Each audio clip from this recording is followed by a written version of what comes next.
تو حال ہی میں جو ہمارا انڈیا کے اندر حضور اکرم صلی اللہ علیہ وسلم کی شان میں گستاخی کی جو لہر وہاں پر ہوئی، اور وہاں بھارتی جنتا پارٹی کے دو اہم رہنماؤں نے حضور صلی اللہ علیہ وسلم کی شان میں جو گستاخی کی، تو اس سلسلے میں ہمارے BCN کے جو editor in chief Rashid Mahmood Abbasi صاحب ہیں، انہوں نے مجھے اپنے اسٹوڈیو کے اندر دعوت دی کہ اس حوالے سے میں اپنی گزارشات اپنے سامعین و ناظرین کے سامنے پیش کر سکوں۔ تو اس سلسلے میں جو گستاخی کا پہلو ہم نے دیکھا ہے ہندوستان کے اندر، اس کا ری ایکشن تو ہمیں دنیا کے مختلف اسلامی ممالک کے اندر دیکھنے کو ملا ہے، اور الحمدللہ اس سلسلے میں اگر ہم دیکھیں تو ہمارے 3-4 تو اسلامی ممالک ایسے تھے کہ انہوں نے فوری طور پر ایک ایسا بہترین ری ایکشن دیا کہ جس کی وجہ سے بھارتی جنتا پارٹی کے ان دونوں مرکزی رہنماؤں نے جو ہے ان پر ایک پریشر پڑا، اور یہ خبر بھی سننے کو ملی کہ بھارتی جنتا پارٹی سے ان کی رکنیت کو جو ہے ختم بھی کیا گیا۔ یہ ایک مسلمان ہم جتنے بھی ہیں، ہمارے دلوں کے اندر حضور انور صلی اللہ علیہ وسلم کی جو محبت کا ایک چراغ جل رہا ہے، میں سمجھتا ہوں کہ یہ ایک ایمان کا ہمارا تقاضا ہے، اور اللہ کے نبی سے محبت اور عقیدت کا تقاضا ہے کہ اس قسم کے ایشوز پہ مسلمان ان کی رگ جو ہے وہ پھڑک اٹھتی ہے۔ یہ ہمارا ایمان کا ایک جذباتی یوں سمجھ لیجیے پہلو ہے کہ آپ صلی اللہ علیہ وسلم کی ذات اقدس اور حضور اکرم صلی اللہ علیہ وسلم کی جو ناموس ہے، اگر ہم اس کا دفاع بحیثیت مسلمان نہیں کریں گے تو میں سمجھتا ہوں کہ اسلام کی عظیم الشان جس عمارت کی چھت تلے ہم زندگی گزار رہے ہیں، گویا ہم اس کا دفاع نہیں کر پائیں گے۔ تو اس سلسلے میں ہمارے مختلف ممالک کے اندر بھی مقدس شخصیات کے حوالے سے ایک قانون آلریڈی موجود ہے، تو یہی قانون ہمارے ملک پاکستان کے اندر بھی اپنی مختلف کلاسز کی شکل میں موجود ہے۔ 295C کا قانون ہے، جس کے تحت یہی ہے کہ جس نے بھی حضور صلی اللہ علیہ وسلم کی شان میں یا مقدس شخصیات کے حوالے سے کوئی ایسی نازیبہ گفتگو کی، تو ہمارا ملک کا قانون فوری طور پر ایک ری ایکشن دیتا ہے، اور اس کی سزا جو ہمارے قانون اور آئین کے اندر موجود ہے وہ یہی ہے کہ وہ سزائے موت ہے۔ بہت سارے دوست یہ سمجھتے ہیں کہ کیا یہ حضور صلی اللہ علیہ وسلم کی شان میں گستاخی کرنے والا یا گستاخ رسول جو ہے اس کی سزا کو جو آپ موت یا سزائے موت کہتے ہیں، تو اس کا ہمارے سامنے ہماری اسلامی تاریخ کے اندر ایک خوبصورت یوں سمجھ لیجئے ہمارے پاس کچھ ایسے دلائل اور حوالہ جات بھی موجود ہیں کہ خود رسول اللہ صلی اللہ علیہ وسلم کی زندگی میں جن لوگوں نے بھی حضور کی شان میں گستاخی، ذرہ برابر بھی گستاخی کا کوئی پہلو اس طریقے سے سامنے لایا، تو اللہ کے نبی صلی اللہ علیہ وسلم نے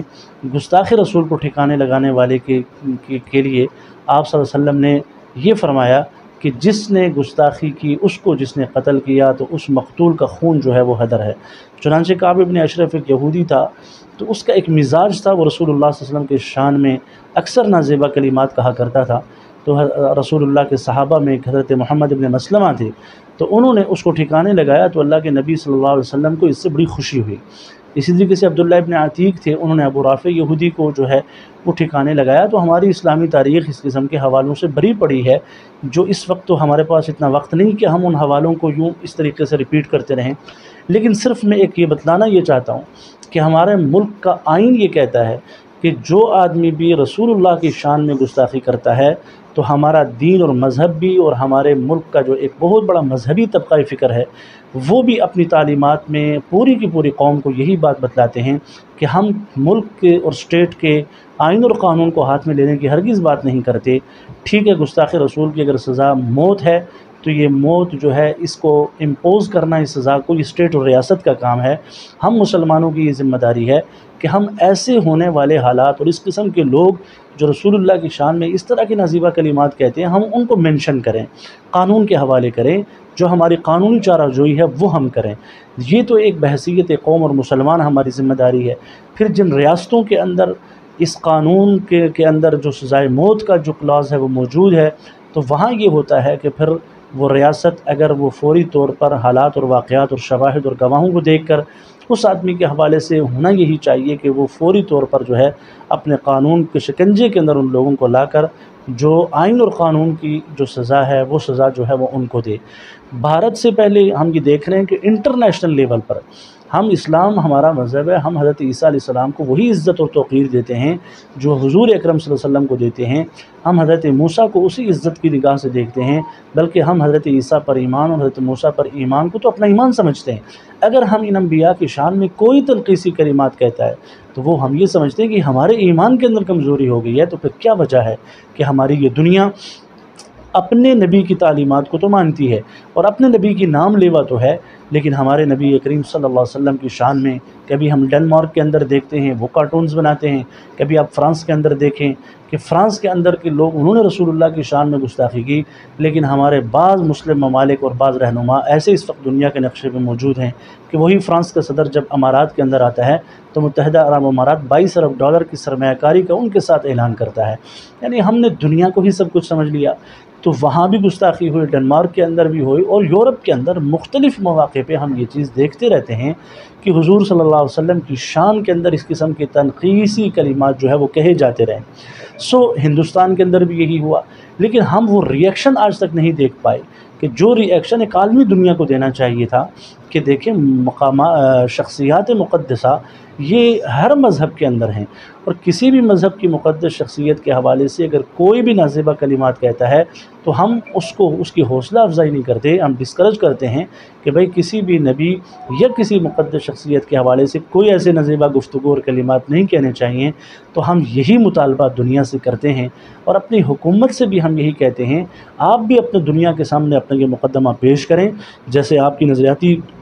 ہمارے پاکستان کی نظریاتی سرحدات پر اگر حملہ ہوتا ہے تو دنیا اپنا مقدمہ اقوام متحدہ کے سامنے لاتی ہے، دنیا کے سامنے پیش کرتی ہے، دیکھیے کہ جی انڈیا نے جو ہے جی وہ ہمارے جو ہے بارڈر کو اس کو جو کراس کر لیا۔ ہم یہ مقدمہ دنیا کے سامنے رکھتے ہیں اس لیے کہ ہماری نظریاتی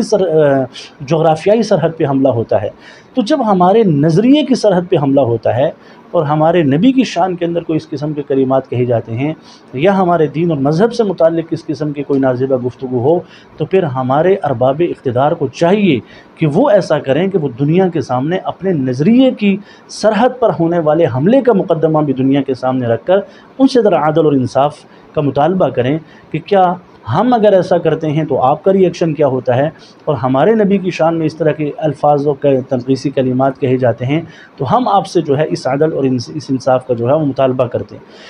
تو یہ صرف کوئی ایک واقعہ نہیں ہے، اس قسم کے متعدد واقعات ہیں، اسی لیے ہم یہ کہتے ہیں کہ ایک نبی کے ساتھ اور پھر بالخصوص امت کا اپنے نبی کے ساتھ جو عقیدت کا تعلق ہوتا ہے وہ جذباتی حد تک ہوتا ہے۔ الحمدللہ ہم یہ نہیں کہتے